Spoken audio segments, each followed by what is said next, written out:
Hey everyone, welcome back to Eat the Cake Anime. Hey, our podcast is bringing great Japanese and Chinese and Korean animation to the masses. Yeah. I'm your host, Jay Renee. And I'm her husband and producer, Ron. Oh my God, babe, week 2 of Donghua month. How's it going? Yo, it's going great. We've been introduced to a whole bunch of different animations that we're just sitting there like, yo, it's worth it. Yeah, thanks for subscribing, you guys. Thanks for clicking the like, comment, and subscribe button below.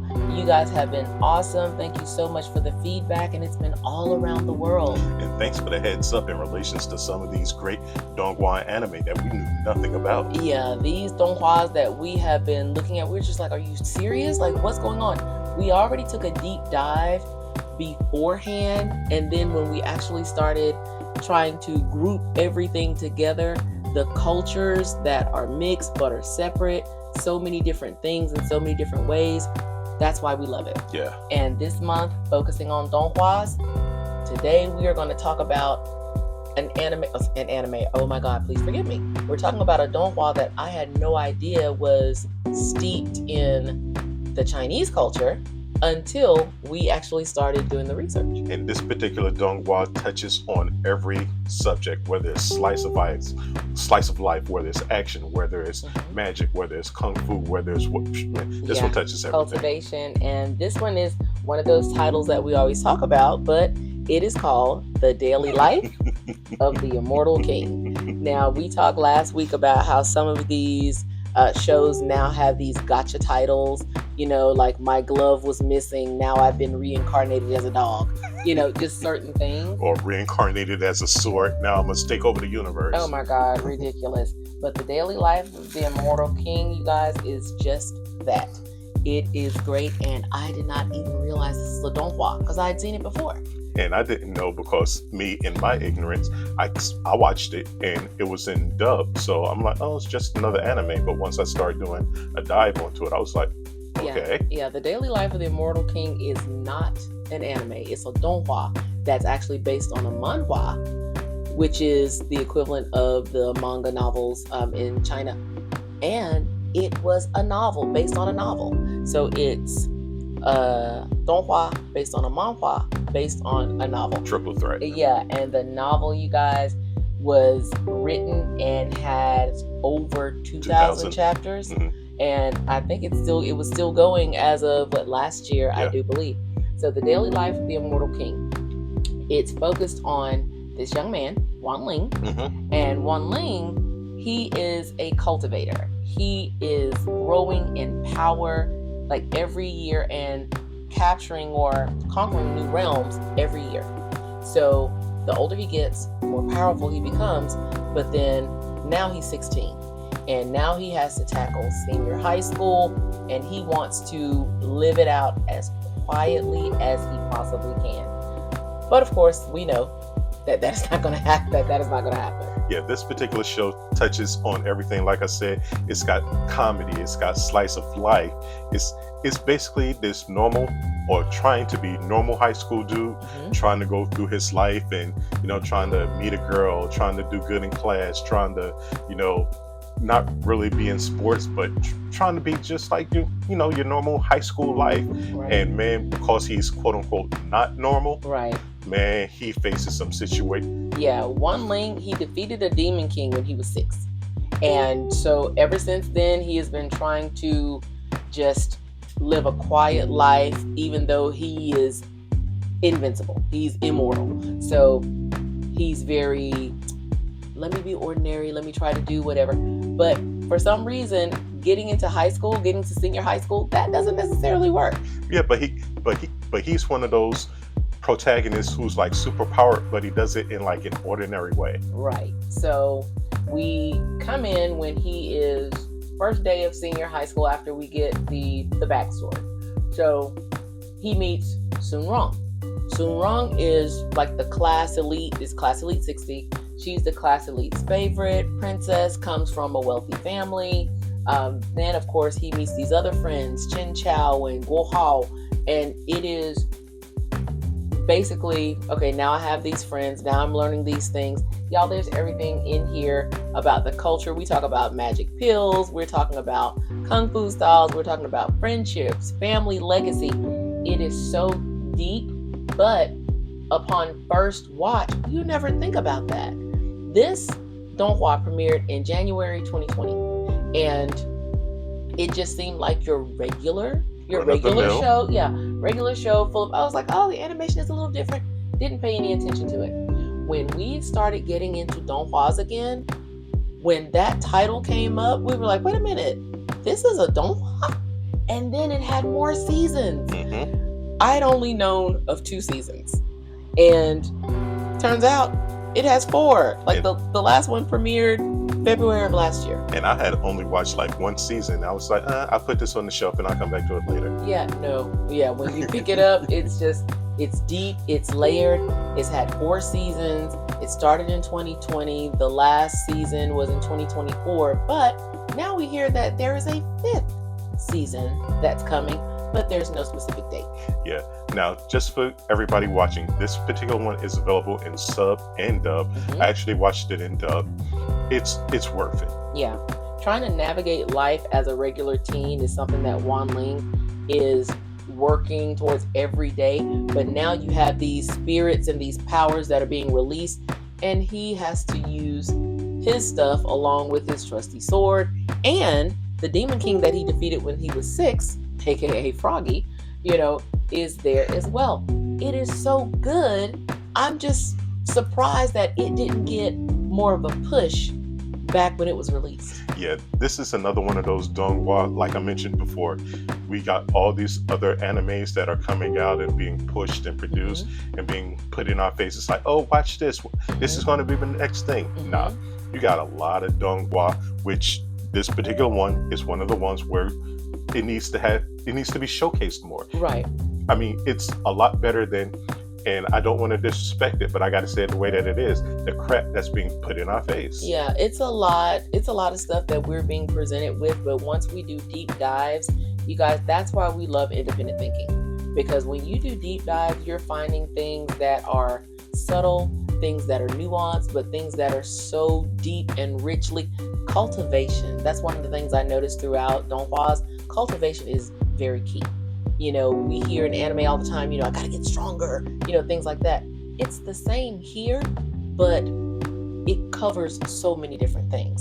So, perfect example, there was an episode where Sun Rong, a friend of his, who is the heir to, I think I'm gonna get this wrong, the flower, fruit, waterfall capital. Oh my God, it's one of the, it's the family's company.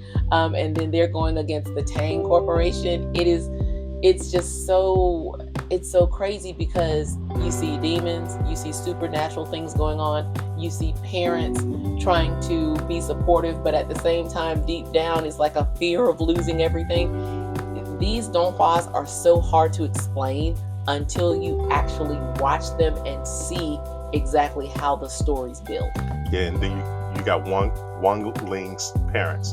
His father is like the full-on bootleg king where he provides his son these talismans, and I can't go much more in depth in that to like try to control his son's powers. Now his son's the most powerful person, quote unquote, in multiple universes. Right. And he's putting these like bootleg talismans and trying to give him these like bootleg bargain basement swords and everything. Yeah, to make sure that everything is fine. But shout out to his parents, because Wan Ling, in the midst of everything that's going on, one thing that you will see throughout the daily life of the Immortal King is Wan Ling's consistency. Yeah. He is very, very consistent. We talked last week about the elements of things that made Donghua great. The animation, yes, the romantic pieces that they try to bring out. Yeah, they sprinkle throughout. And this one is very interesting because it's more of a modern feel.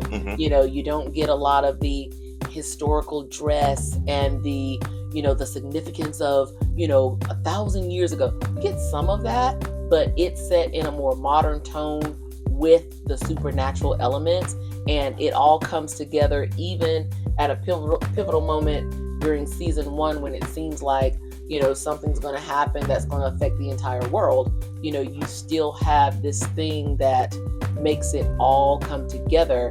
And listen, I know that sounds esoteric and weird, but trust us, this is one that you would really love. Yeah, and the way they do the character development in relations to even the minor characters, they make them relatable. If you can think back to, some of you are in high school now, or some of you are adults, if you think back to the way life was, back in the day, they make the characters relatable because, you got the athlete, you got the little chubby funny guy, you got the teacher who's trying to be nice and everything else, you got your high on their horse principal or vice principal, or whatever with the past of their own.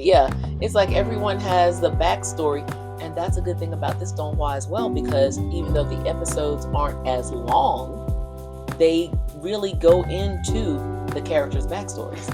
Yeah, and with this particular one, unlike Dolu Dalu, they, in the particular episode where it's like, okay, I'm satisfied with this episode, let me go to the next episode, where with Dolu Dalu, it's like, I gotta watch the next, I gotta watch the next, I gotta watch the next. Right, it's like, it's a thing where it has different energies with the same results, but you're taking different paths to get there, if that makes any kind of sense to what we're saying. Because yes, we are older, we are the ones that lived in the age where we know everything from rotary phones to Star 69 to cell phones that were carried in what looked like a purse, to the chirps, to now everything that kind of works out now. So we know how it was before, during, and after. So I use that as the time periods from when we're watching donghwas, an historical one, or one with historical significance, or past and fantasy like Dolu Dalu, as opposed to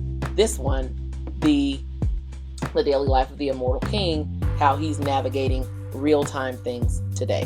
Yeah, so this particular one we actually found, and it was in dub. It is available sub, so you can check it out both dubbed and sub. It's available on multiple platforms. Crunchyroll produced it, and we watched it on what? I think it was Hulu at first. I think they have season 1 on Netflix. Yeah. So you can find this on the regular streaming services here in the States. You can also find it on YouTube. I know it's in a lot of different places. This is one of the more mainstream animes. Mainstream donghwas. I gotta get it together. My apologies, everyone. But yeah, and it was overlooked. But then finding out that it was a donghua, it just brought it all back, and it just made it so much more interesting. Yeah. So yeah, we here at Eat the Cake Anime, we would recommend it. What would you give it? Right now, I'd probably give it an 8.5 or a 9. Yeah, I would give it a solid 8. Simply because it's been spread out. It's 4 seasons spread out over the course of 4 or 5 years. 2020, last episode was in February 2024, but now a 5th season is coming, but we don't know the dates. Yeah, and there's still stuff in the story where this particular one has time to grow. Yeah, and there's some unanswered questions, but like I said, with his friend Sun Rong, Ohao, Chin Chow, there's another one, the female, oh my god, I forget her name, she's the sword sister of the one who is the butterfly girl. My apologies, you guys, we're going off the cuff, so we didn't write anything down because we were just so ready to talk about it.